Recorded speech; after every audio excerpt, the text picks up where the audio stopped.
नमस्कार। आकाशवाणी जयपुर अजमेर से प्रस्तुत हैं प्रादेशिक समाचार।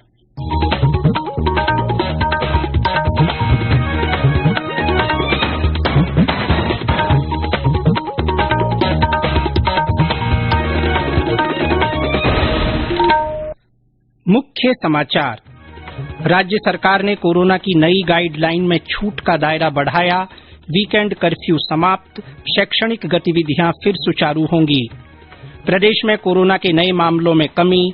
8,125 मामले सामने आए। 14,884 मरीज ठीक हुए। राज्य में विद्युत तंत्र में सुधार के लिए केंद्र ने 5,186 करोड़ रुपए के अतिरिक्त ऋण की अनुमति दी। और प्रदेश में कड़ाके की ठंड का दौर जारी। माउंट आबू में आज भी न्यूनतम तापमान 0 से नीचे। समाचारों के साथ मैं जितेंद्र सिंह पूनिया। देश में कोरोना संक्रमण में तेजी से वृद्धि हो रही है। कोरोना के नए वायरस ओमिक्रॉन से चिंताएं बढ़ी हैं। आपसे अपील है कि सावधान और सतर्क रहें।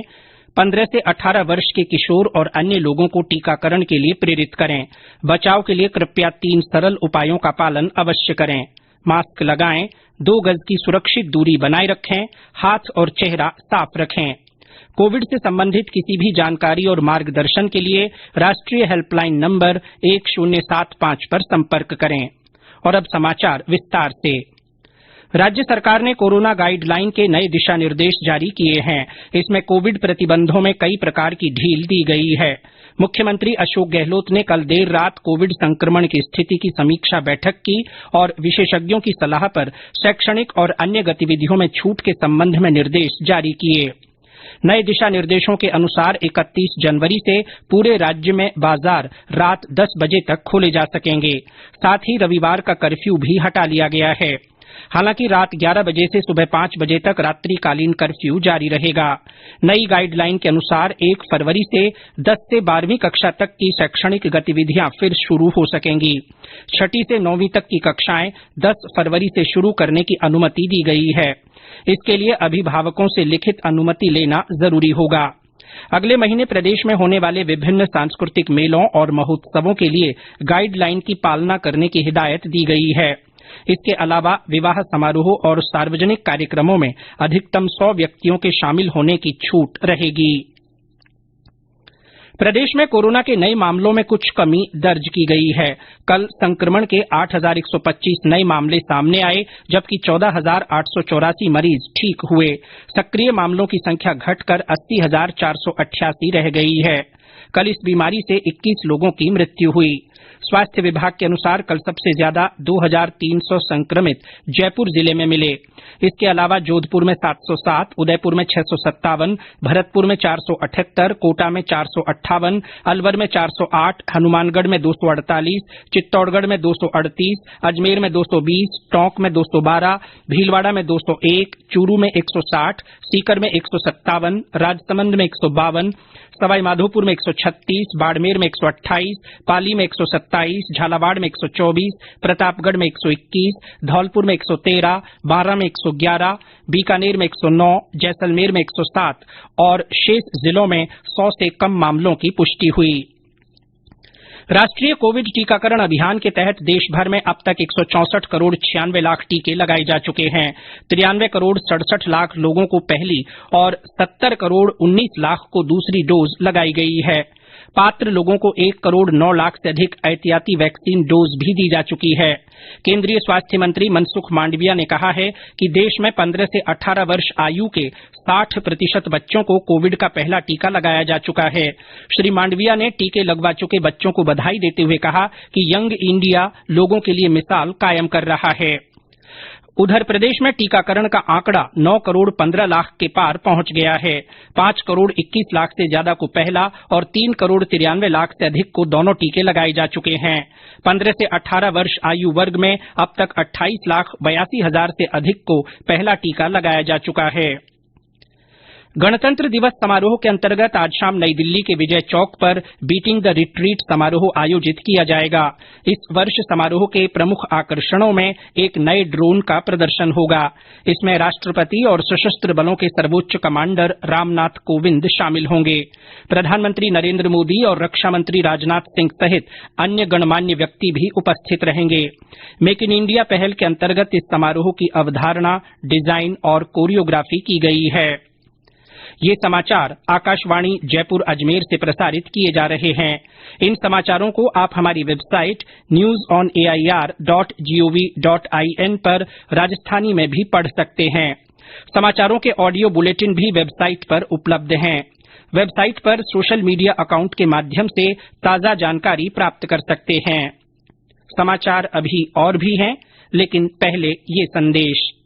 चलो एक शुरुआत करें, चलो एक फैसला आज करें, मास्क नहीं तो टोकेंगे, कोरोना को रोकेंगे। चलो एक इरादा करते हैं, चलो कुछ वादा करते हैं, मास्क नहीं तो टोकेंगे, कोरोना को रोकेंगे। समाचारों में आपका फिर स्वागत है। वित्त मंत्रालय ने विद्युत क्षेत्र में सुधार के लिए राजस्थान और आंध्र प्रदेश को 7,309 करोड़ रुपए के अतिरिक्त ऋण की अनुमति दे दी है। वित्त मंत्रालय ने कहा है कि राजस्थान को 5,186 करोड़ रुपए और आंध्र प्रदेश को 2,123 करोड़ रुपए अतिरिक्त ऋण लेने की अनुमति दी गई है। इसका उद्देश्य विद्युत क्षेत्र की परिचालन और आर्थिक क्षमता में सुधार करना है। विद्युत मंत्रालय राज्यों के प्रदर्शन के आकलन और अतिरिक्त ऋण लेने की अनुमति देने के लिए उनकी पात्रता निर्धारित करने के लिए नोडल मंत्रालय है। प्रदेश के पर्यटन उद्योग को मजबूती देने के लिए चलाई जा रही मुख्यमंत्री पर्यटन उद्योग संबल योजना के तहत आवेदन करने की आखिरी तारीख 31 मार्च निर्धारित की गई है। इस योजना के तहत 25 लाख रुपए तक के ऋण ब्याज पर 3 वर्ष के लिए 9% ब्याज अनुदान दिया जाएगा। रेल मंत्री अश्विनी वैष्णव ने रेलवे परीक्षा के अभ्यर्थियों को भरोसा दिलाया है कि उनकी चिंताओं का समाधान किया जाएगा। उन्होंने कहा कि उनका मंत्रालय इस मामले में पूरी संवेदनशीलता के साथ शिकायतों का निपटारा करेगा। रेल मंत्री ने कहा कि इसके लिए वरिष्ठ अधिकारियों वाली एक उच्चाधिकार प्राप्त समिति का गठन किया गया है, जो इन सभी मामलों को देखेगी। उन्होंने कहा कि रेलवे भर्ती बोर्ड के अधिकारी छात्रों से मिल रहे हैं और उनकी समस्याएं सुन रहे हैं। प्रधानमंत्री नरेंद्र मोदी कल 30 जनवरी को आकाशवाणी से मन की बात कार्यक्रम में अपने विचार साझा करेंगे। इस बार राष्ट्रपिता महात्मा गांधी की पुण्यतिथि पर 11 बजे उन्हें श्रद्धांजलि दिए जाने को देखते हुए मन की बात कार्यक्रम का प्रसारण 11:30 बजे किया जाएगा। यह इस मासिक रेडियो कार्यक्रम की 85वीं और वर्ष 2022 की पहली कड़ी होगी। इसका प्रसारण आकाशवाणी और दूरदर्शन के नेटवर्क, आकाशवाणी समाचार वेबसाइट और news on AIR mobile app पर किया जाएगा। प्रदेश में कड़ाके की ठंड का दौर जारी है। शेखावाटी क्षेत्र में पिछले कई दिनों से जारी सर्द हवाओं से जनजीवन प्रभावित हो रहा है। पर्वतीय पर्यटन स्थल माउंट आबू में आज लगातार छठे दिन भी न्यूनतम तापमान -1 डिग्री सेल्सियस दर्ज किया गया। हमारे संवाददाता ने बताया कि वहां खुले में खड़े वाहनों पर बर्फ की पतली परत जमी देखी गई। सिरोही जिले में स्थित राजस्थान के एकमात्र हिल स्टेशन माउंट आबू में तेज सर्दी का असर जारी है। पिछले 24 घंटों के दौरान माउंट आबू का न्यूनतम तापमान -1 डिग्री सेल्सियस दर्ज किया गया। तेज सर्दी से यहां आम जनजीवन पर प्रभाव देखा जा रहा है। लोग सर्दी से बचाव के लिए जहां गर्म कपड़ों का सहारा ले रहे हैं, वहीं दिन में भी लोगों को अलाव जलाकर तापते हुए देखा जा सकता है। देश भर से आ रहे सैलानी इस सर्दी का खासा मजा ले रहे हैं। साकेत गोयल, आकाशवाणी समाचार, सिरोही। इधर मैदानी इलाकों में कोहरे की वजह से वाहन चालकों को परेशानी का सामना करना पड़ रहा है। सवाईमाधोपुर में भी शीतलहर के चलते लोग दिन में ही अलाव जलाकर सर्दी से बचाव के जतन करते दिखाई दिए। और अंत में मुख्य समाचार एक बार फिर। राज्य सरकार ने कोरोना की नई गाइडलाइन में छूट का दायरा बढ़ा दिया है। वीकेंड कर्फ्यू समाप्त करते हुए शैक्षणिक गतिविधियां फिर सुचारू होंगी। प्रदेश में कोरोना के नए मामलों में कमी आई है। 8,125 मामले सामने आए, जबकि 14,884 मरीज ठीक हुए हैं। राज्य में विद्युत तंत्र में सुधार के लिए केंद्र ने 5,186 करोड़ रुपए के अतिरिक्त ऋण की अनुमति दी है।